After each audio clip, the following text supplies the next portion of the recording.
সারাদিনই বৃষ্টি আজকে বাবা। বৃষ্টি আসলে আমাদের শুটিং এর খুবই বাজে অবস্থা। এই চট্টগ্রামে পুরাই রাঙামাটির মতো পাহাড়ি এলাকা এবং স্লিপ কাটে এখান থেকে পড়লে একদম নিচ পর্যন্ত যায়। সাবধানে দেশ।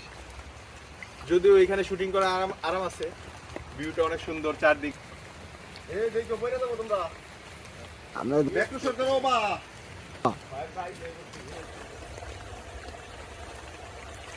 যে মোবাইল পলিতে দেখেন আবার এই যে ফয়সাল আগুন আর একটা আপু আছে আজকে ছোট রাগায়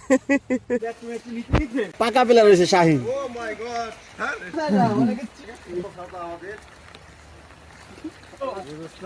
ফুটেজ যদি চাই তাহলে আজকে শুটিং করতেই হবে, কিছু করার না। ফুটেজ শুটিং গ্রাম চট্টগ্রাম ভাত খাচ্ছে।